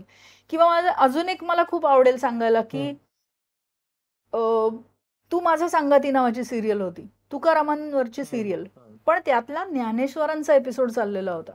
म्हणजे ते असं झालं की एक एवढा मोठा संत आहे, तर त्याच्याबरोबर अनेक संतांच्या त्या गोष्टी आल्या त्याच्यामध्ये, आणि ज्ञानेश्वर हे विठ्ठलाच्या देवळात येतात. एक सीन असा होता की विठ्ठलाच्या देवळात येतात आणि ते बघतात, तर म्हणजे त्या स्क्रिप्टमध्ये असं होतं की ती मूर्ती जी आहे, तर ते म्हणतात की मला मूर्तीत देव नाही दिसत आहे, म्हणजे त्यांना तो नेहमी देव जो मूर्तीतला आहे तो जाणवत असतो. तर ही मोठी संत मंडळी, तर असं लिहिलं होतं की नाही मला इथे आज जाणवत नाहीये, देव नाहीये इथे, या गाभाऱ्यात देव नाहीये किंवा या मूर्तीत देव नाही. आणि ते असं झालेलं असतं की तिथे साइड बाय साइड इंटरकटमध्ये नामदेवांचा जो सीन होता, तर नामदेवांकडे विठ्ठल भेटायला गेलाय नामदेवांना, आणि त्यांचा छानपैकी संवाद चाललाय, असं ते खरं म्हणजे होतं. तर हे शब्दात लिहिलं होतं, पण मला असं वाटलं की मला ते कसं दाखवता येईल, दृश्यात कसं आणता येईल, म्हणजे ते दिसेल कसं. तर मला आठवलं की त्या देवळातल्या काही एपिसोड्स पूर्वी त्या देवळातल्या शूटिंगमध्ये ती विठ्ठलाची मूर्ती असते, ती कधी कधी काढून ठेवता येते, म्हणजे ते शूटिंगच्या वेळी पुढे मागे कराव्या लागतात गोष्टी वगैरे. तर ती विठ्ठलाची मूर्ती बाजूला काढून ठेवली होती आणि तो गाभाऱ्याचा एक शॉट मला मिळाला होता, बिना मूर्तीचा, पण तसाच लिटअप केलेला की बॅकलाईट येतोय आणि तिथून छानपैकी तो मस्तपैकी लोभान येतोय, म्हणजे तो जो धूर दिसतो आपल्याला तसा तो येतोय आणि तो सुंदर शॉट होता, फक्त तिथे मूर्ती नव्हती.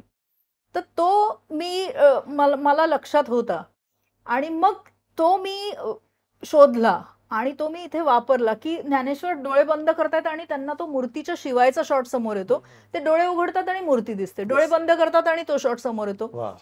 हा आता ह्या ज्या छोट्या गोष्टी असतात, म्हणजे बोलायला या छोट्या असतात, पण त्यातले किती बोलकं झालं. तर अर्थातच तो सीन झाल्यावर मला त्याचा खूप आनंद झालाच, पण आमच्या पूर्ण टीमकडून मला एक मिळालं की बाबा काय, म्हणजे खूप छान छान आपले लोकही असे आहेत ना आपल्या क्षेत्रातले की भरभरून कौतुक पण करतात. त्यामुळे अरे म्हणजे मिडास टच असं म्हणता येईल या सीनला. अशा जेव्हा आपल्याला कॉम्प्लिमेंट्स मिळतात तेव्हा आपल्यासाठी त्या खूप गरजेच्या असतात, कारण एक टेक्निकल काम करत असताना आणि प्रचंड मेहनत आणि तासनतास काम करत असताना मग तो सीन असतो तो आपला असतो. म्हणजे एडिटिंगची सुद्धा एक भाषा आहे थोडक्यात, म्हणजे आणि भाषा म्हणजे एक गंमत आहे किंवा सृजन ज्याला म्हणता येईल, ते जेव्हा मला मिळायला लागलं आणि कळायला लागलं तेव्हा कुठल्या तरी एका पॉइंटला मी ठरवलं की मला जे काहीतरी ते वेगळं हवं होतं ते हेच आहे. एडिटर म्हणून मिळालेल्या या सगळ्या अनुभवानंतर आणि वयाने सुद्धा या टप्प्यावर आल्यानंतर राजदत्तजींकडे बघताना एक वडील आणि एक दिग्दर्शक म्हणून तेव्हा जे तू बघायचीस आणि आता जे बघतेस त्याच्यामध्ये काय फरक आहे का? हो, खूप फरक आहे. म्हणजे थोडंसं लाइटर नोटवर, तेव्हा ते खूप स्ट्रिक्ट होते आणि तेच फक्त बोलायचे आणि आम्ही सगळे ऐकायचो असं होतं. आता वडील म्हणून मी पण खूप बोलते त्यांच्याशी किंवा काही गोष्टी त्यांना असं नाही तसं, असं थोडंसं त्यांना टॉर्चर करते म्हटलं तरी हरकत नाही, एका अर्थाने चांगल्या अर्थाने. पण दिग्दर्शक म्हणून ते मला अजूनही तेवढेच किंवा त्याच्यापेक्षा जास्त मोठे वाटतात. असं बाबांविषयी असं नक्की वाटतं की खूप काळाच्या पुढे असलेले त्यांचे विचार, त्यांचे शॉर्ट्स, फ्रेमिंग्स, एकेका विषयावरची त्यांची पकड, म्हणजे ह्या पूर्ण माध्यमावर दिग्दर्शकाचं असावंच लागतं की त्यांना पूर्ण सगळ्या माध्यमांवर त्यांची पकड असावी लागते. पण खास करून एडिटिंगसाठी फ्रेमिंग्स मी म्हणेन की फ्रेमिंग्स इतक्या सुंदर, आजही ते चित्रपट बघताना किंवा आजही लोक ज्या पद्धतीने त्यांच्याशी बोलतात, त्यांचे चित्रपट आठवतात लोकांना आणि त्याच्याबद्दल ते भरभरून बोलत असतात, तेव्हा खूप अभिमान आणि खूप आनंद हा तर आहेच. पण त्याबरोबर असं नेहमी वाटतं की नाही हे म्हणजे क्षितिजासारखं आहे, म्हणजे अजून इथे आपण म्हणजे अजून आपण इथे नाही पोहोचलेलो, आपण हात नाही लावू शकत होत अजून या कामाला. आणि म्हणजे एडिटिंग मध्ये सुद्धा अजून खूप काही करण्यासारखं आहे असं सारखं वाटतं का? हा, असं वाटतं. म्हणजे बेसिकली ना मला नेहमी वाटतं की नवीन लोकांबरोबर काम करायला मिळावं, वेगवेगळे दृष्टिकोन अनुभवायला मिळावं. कारण कसं असतं की एका अर्थाने एका शॉट पुढे दुसरा शॉट लावणं हे एडिटिंग असतं, पण जेव्हा नवीन व्यक्ती येते ना तेव्हा त्याचा दृष्टिकोन वेगळा असतो. मग मला नेहमी असं वाटतं की अरे बॅडमिंटन खेळताना कसं असतं की तुझ्याकडून छान सर्व्हिस होऊ दे आणि मग मी बघ काय करते ते असं. त्यामुळे मला नेहमी नवीन लोकांबरोबर असं म्हणजे त्याच्यातून आपण पण नवीन शिकत जातो. कारण नाही तर काय होतं की सेट झाला मामला, त्या डायरेक्टरला माहितीये मी काय करणार आहे, मला माहितीये. म्हणजे अर्थात असं अजिबात नाही, मी ज्यांच्या बरोबर काम केलंय त्यांच्या बरोबर पण करते, पण मला नवीन ब्रशिंग कुठे मिळतं तर एक नवीन काम आलंय ज्याचे नवीन टीम आहे आणि पूर्णपणे स्वतःला प्रूव्ह करायचंय परत, जास्त मजा येते. पण पूर्ण इतके वर्षांमध्ये काम करताना एक स्त्री म्हणून अनुभव काय? खूपशा डायरेक्टर्सनी वगैरे मला सांगितलं की तुझ्या कामामध्ये खूप आम्हाला एक रिदम सापडतो किंवा खूप थोडासा एक सॉफ्टनेस सापडतो किंवा काय म्हणता येईल त्याला, नजाकत सापडते किंवा तुझ्याशी इंटरॅक्ट करताना पण तू काही गोष्टींवर स्क्रिप्टला धरून बोलतेस, तसं प्रत्येक जण बोलतोच असं पण नाही. असं म्हणजे हा प्रत्येकाचा ही जी नजाकत आहे हम्म. ही स्त्रीच्या सेन्सिटिव्हिटी मधनं येते असं तुला वाटतं का? काही काही डायरेक्टर्स काही कामं घेऊन खास माझ्यासाठी माझ्याकडे आले की नाही, इथे आम्हाला मुलगी एडिटरच हवी आहे, की आम्हाला ते असं सांगता येत नाही की काय फरक असतो, पण एक फायनल आउटपुट जेव्हा आम्ही बघतो तेव्हा त्याच्यात आम्हाला खूप, खास करून इमोशनल सीन्स जेव्हा असतात त्याच्यात किती स्टे द्यायचा. म्हणजे एडिटिंग हे नुसतं शार्प करण्याचं काम नव्हे नाही. किंवा नुसती ती पेस पकडणं म्हणजे एडिटिंग नव्हे. तुम्हाला कुठेतरी ठहराव पण देता आला पाहिजे आणि ते शिकणं आणि ते कळणं की कुठे ते शार्प करायचं आहे आणि कुठे ते स्लो करायचं आहे, याही खूप महत्वाच्या गोष्टी आहेत. आणि त्या म्हणजे मला असं पर्सनली नाही वाटत खरं सांगायचं तर, कारण त्या मुलालाही समजू शकतात आणि त्या मुलीलाही समजू शकतात. बरोबर बरोबर. पण मला जे रिप्लाय झाले माझ्या बरोबर काम करणाऱ्या अनेक दिग्दर्शकांकडून, त्यावरून असं झालं की त्यांना असं वाटतं की नाही, या मुलींना जरा जास्त चांगल्या पद्धतीने हाताळता येतात हाताळता गोष्टी. येतंय. तू एडिटिंग करायला लागल्यानंतर राजदत्तजींचे काही सिनेमे मुद्दाम एडिट मध्ये काय गंमत केली या अर्थी अभ्यास म्हणून पाहिले का? अभ्यास म्हणून तेव्हा पाहिले नाहीत, तेव्हा तशी सोय पण नव्हती खरं सांगायचं तर. कारण हा. तेव्हा चित्रपटांची ती जी रील्स असायची आणि ते काही कुठे घरी बघण्याची हा, किंवा तेव्हा अशी युट्यूब नव्हतं. हा, त्यामुळे तशी सोय नव्हती. पण आता एक मगाशी जो तू शब्द वापरलास की परिणाम, मला असं वाटतं हा अतिशय महत्वाचा शब्द आहे. कारण जेव्हा मी प्रेक्षक म्हणून ते चित्रपट, बाबांचे चित्रपट किंवा कुठलेही चित्रपट बघत होते आणि त्याचा जो परिणाम माझ्यावर होत होता, वा. त्याचा कुठेतरी इनडायरेक्ट आपल्यावर एक इम्पॅक्ट होत असतो. आणि तेव्हा आपल्याला कळत नसतं की याचं एडिटिंग चांगलं आहे का, की याचं म्युझिक चांगलं आहे का, की याची फोटोग्राफी चांगली आहे.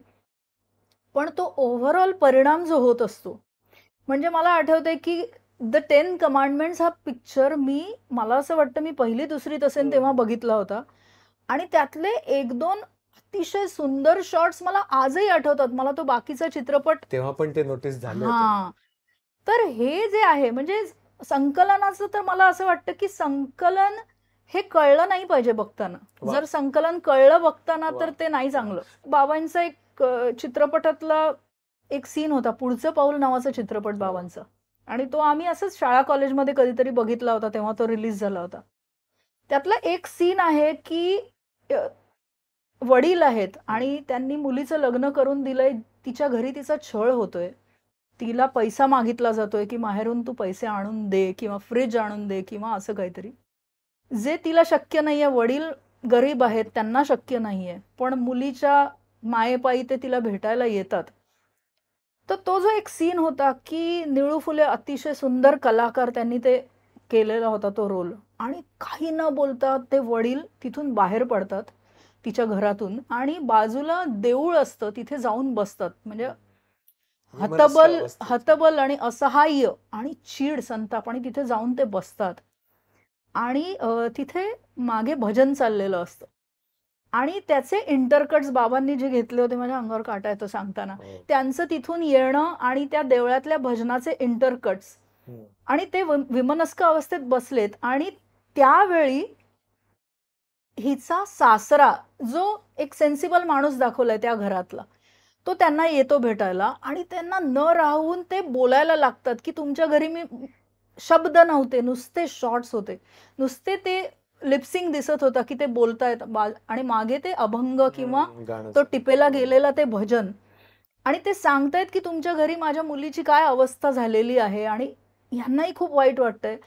आणि ते जे चढत चढत जाणारे सूर आणि त्याच्यानंतरचे शॉट्स असे होते की ते वारकरी जे सगळे भजन करत असतात ना, ते उठून उभे राहतात आणि ते उड्या मारायला लागतात नाचताना, आणि त्याचा झालेला परिणाम हा असा होता. तर तेव्हा हे काही मला कळलं नाही की हे काय आहे नक्की, कसं आहे, काय आहे. हे नंतर जेव्हा कळलं तेव्हा त्यातल्या सगळ्याच गोष्टी कळल्या की याचं एडिटिंग किती सुंदर आहे, याचं टेकिंग काय आहे, त्या गाण्याचे शब्द कसे आहेत, तिथे आवाज न घेणं शूटिंग करताना सुद्धा. हा केवढा मोठा निर्णय. हा केवढा मोठा निर्णय, कारण ती जर बडबड झाली असती, ते सगळं आपण बघितलेलं आहे तिथे, मग ते घेतले नाहीयेत शूटिंग मध्ये का ते एडिटिंग मध्ये काढले हे आपल्याला नाही माहिती. आता बाबांना माहिती आणि त्या एडिटरला माहिती की कदाचित हे असे डिसिजन्स पण एडिटिंग टेबलवर होतात की आता हे बोलतायत पण इथल्या शब्दांची गरज नाही, आपण तो सीन आधी बघितलेला आहे, तर त्यामुळे इथे शब्दांची गरज नाहीये, तर ते म्युझिकली जाऊ देत सगळं.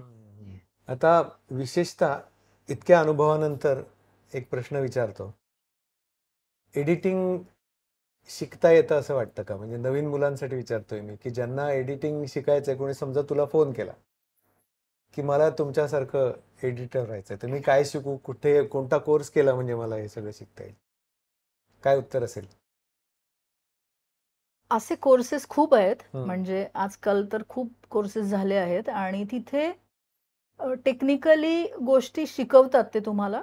बेसिकली सॉफ्टवेअर्स वेगवेगळी आहेत, म्हणजे फायनल कट प्रो आहे, ॲविड आहे, प्रीमियर आहे, आणखीनही अनेक आहेत. काही जातात, काही येतात, हे सगळं चालू राहतं. नवीन शिकावं लागतं. मला आता शिकायचंय नवीन. तर हे आहे, पण मला डेफिनेटली असं म्हणावं लागेल की एडिटिंग शिकायचं असेल ना, तर ती जी पूर्वीची गुरुकुल पद्धती होती ना, की तुम्ही तिथे राहून ती व्यक्ती जे करते आहे ते बघून जर तुम्ही शिकलात, म्हणजे हे माझं पर्सनल मत आहे, मी तशी शिकले.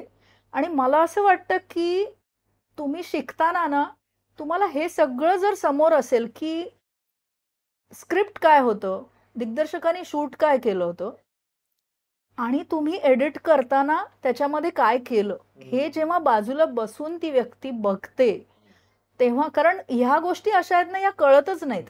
इतक्या सटल पद्धतीने त्या केल्या जातात.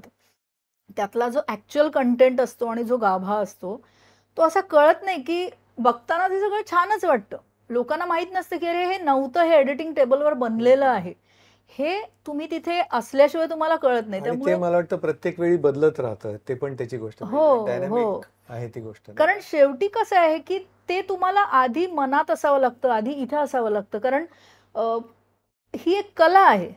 म्हणजे जरी ती टेक्निक वाटत असेल ना, तरी त्याच्या मागची ती एक कलाच आहे. आणि जसं म्हणतात ना, की कला ही शिकवता नाही येत, तुम्हाला बरोबर असावं लागतं ते आतमध्ये. आणि मग त्याच्यानंतर तुम्ही त्याला आणखीन तुम्ही ब्रशअप करणं वेगळं किंवा टेक्निकली शिकणं वेगळं, पण त्याची आवड आणि तो पेशन्स आणि ती कला आणि ती सृजनशीलता ही आतमध्ये असावी लागते.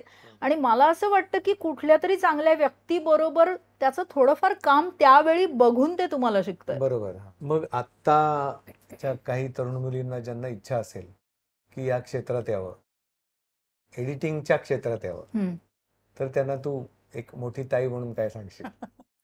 मोठी ताई म्हणून असंच सांगेन की या नक्की, कारण अजूनही मुली खूप कमी आहेत असं मला वाटतं. मी सुरुवातीला आले तेव्हा अगदीच नव्हत्या तसं नाहीये, पण तरी कमीच आहेत.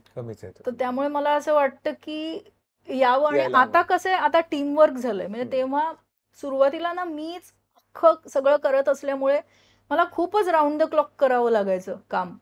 आता एक टीम वर्क झालंय, त्यामुळे तुम्ही जर प्रॉपर छान टीम तुम्हाला मिळाली तर तुम्ही एक बायफर्गेट करू शकता की हे काम मी करतो, हे काम तू कर.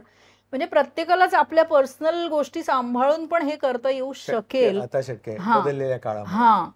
त्यामुळे खरंच यायला पाहिजे. म्हणजे मुलींसाठी हे असं क्षेत्र नाही राहता कामा की अरे येऊ की नको, विचार करावा लागतोय, असं नाही. नॉर्मली जसं मुलं करतायत तसं मुली करूच शकतात. हे खूपच छान गोष्ट आहे. आणि मला विशेषतः जाणवलेली गोष्ट अशी आहे भक्ती, की कुठल्याही बाबतीत अजूनही इतकी वर्ष काम केल्यानंतरही कडवटपणाचा दृष्टिकोन तुझा नाही आहे झालेला. मला असं वाटतं ती पण एका व्यक्तिमत्वातली फार जमेची बाजू असते इतकी वर्ष काम करू शकण्यासाठी. त्यामुळे तुझ्याशी मारलेल्या गप्पा ह्या आपण मुद्दाम सांगितलं नाही तरी अनेक नवीन तरुणांना, केवळ मुलींनाच असं मी म्हणत नाही, खूप मार्गदर्शक ठरतील असं मला वाटतं. मला स्वतःला खूप मजा आली तुझी उत्तर ऐकून आणि पुन्हा एकदा नव्याने एनर्जी मिळाल्यासारखं वाटतं. मला पण मजा आली गप्पा मारताना. काही गोष्टी फॉर्मली सांगणं आवश्यक आहे. त्या म्हणजे तिच्या कामासाठी तिला अनेक पुरस्कार मिळालेले आहेत. ते कोणकोणते हे जर मी सगळे सांगत बसलो तर त्याचा एक वेगळा एपिसोड होईल. त्यामुळे काही मोजकी नावं आपण घेऊया. त्यातले पुरस्कार मला वाटतं भक्ती, ती यादी खरंच इतकी मोठी की मी थोडं वाचून सांगितलं तर चालेल का? जरूर. तुमचंच काम आहे त्याच्यामुळे. तर मालिका, चित्रपट, डॉक्युमेंटरीज, कॉर्पोरेट फिल्म्स, टेलिफिल्म्स अशा विविध माध्यमांमध्ये एडिटिंगचं काम भक्तीने केलेलं आहे. एक 24 नावाची मालिका होती, तर त्याच्या सीझन 1 आणि सीझन 2 साठी भक्तीला इंडियन टेलिव्हिजन अकॅडमीकडून आणि इंडियन टेली अवॉर्ड्स नावाचे जे अवॉर्ड्स आहे, ही दोन्ही अवॉर्ड्स बेस्ट एडिटिंगसाठीचे अवॉर्ड्स मिळालेली आहेत. नंतर प्रपंच ही मालिका तुम्हाला नक्की आठवत असेल, खूप लोकप्रिय, अजून सुद्धा लोक बघतात ते इंटरनेटवर जाऊन मालिका. प्रपंच या मालिकेच्या एडिटिंगसाठी मटा सन्मान पुरस्कार भक्तीला मिळाला होता. शटर या सिनेमासाठी सह्याद्री सिने अवॉर्ड भक्तीला मिळालं होतं आणि अंकुर या मालिकेसाठी झी अवॉर्ड. पण आता रॅपिड फायर पण आहे. अरे हां, म्हणजे शक्यतोवर एका शब्दात उत्तर द्यायचंय. अच्छा. हो किंवा नाही मध्ये पण चालेल, हा, पण नक्की काहीतरी पाहिजे. प्रिसाईज पाहिजे. हा, म्हणजे दोन्ही असं नाही म्हणायचं. चित्रपट की टीव्ही मालिका? टीव्ही मालिका. टीव्ही मालिका म्हणजे करायला आवडणार नाही का करायला आवडेल? नाही, कसं आहे माहितीये, याला परत 2 उत्तर आहेत नाही, दोन नाही वेगवेगळी. द्यायची. टीव्ही मालिका खूप जास्त मी केल्या, त्यामुळे टीव्ही मालिका. आणि चित्रपट मला करायचे आहेत म्हणून चित्रपट पण येऊ शकतं याचं उत्तर. ऑब्विसली आर्टिस्ट म्हणून बरोबर आहे, पण एक गंमत म्हणून मग हा तर वेगळाच प्रश्न आहे आणखीन, की राजदत्तजी वडील की दिग्दर्शक?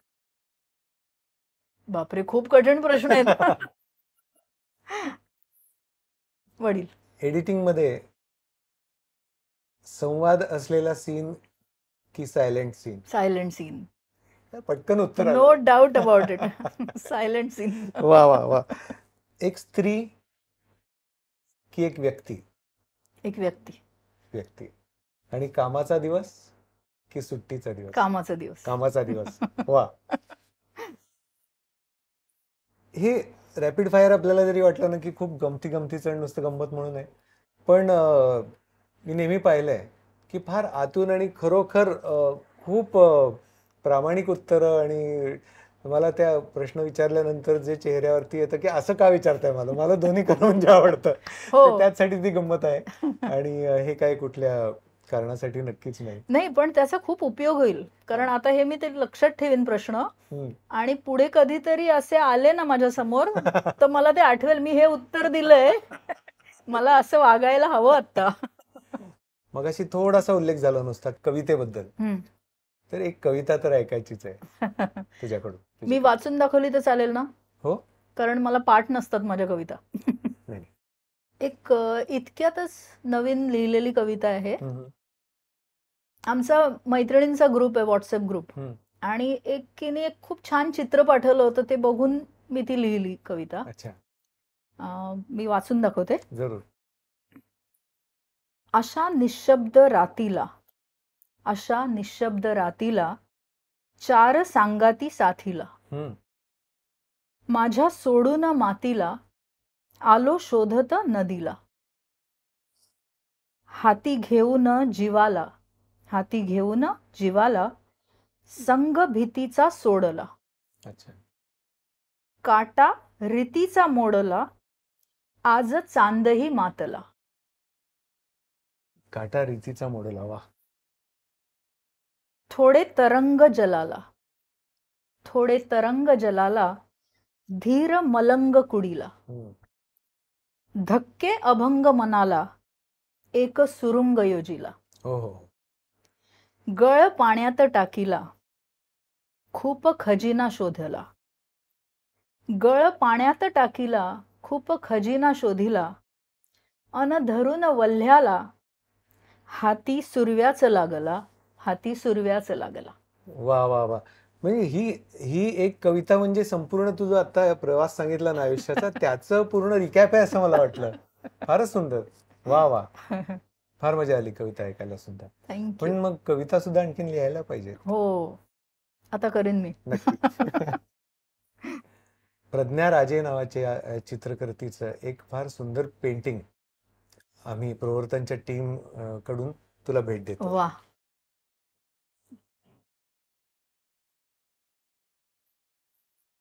अरे वा, खूपच सुंदर. शंख थँक्यू. शंख सिरीज हो हो, खूपच सुंदर आहे. Thank you so much. वेलकम. सगळ्या टीमचं अभिनंदन आणि खूप खूप आभार. खूप मजा आली. मनपूर्वक धन्यवाद. थँक्यू. स्मृतिगंध आणि जाई काजळ प्रस्तुत प्रवर्तन संवाद प्रवर्तक स्त्रियांशी या मालिकेचा हा भाग तुम्हाला कसा वाटला या तुमच्या सगळ्या कमेंट्स आम्हाला अगदी नक्की कळवा. आम्ही खूप उत्सुक आहोत. स्मृतिगंधचं फेसबुक पेज आणि स्मृतिगंध ओरिजिनल्स हे यूट्यूब चॅनल लाईक करा, शेअर करा आणि सबस्क्राईब करा. आम्ही तुमच्या प्रतिक्रियांची वाट पाहतोय. धन्यवाद.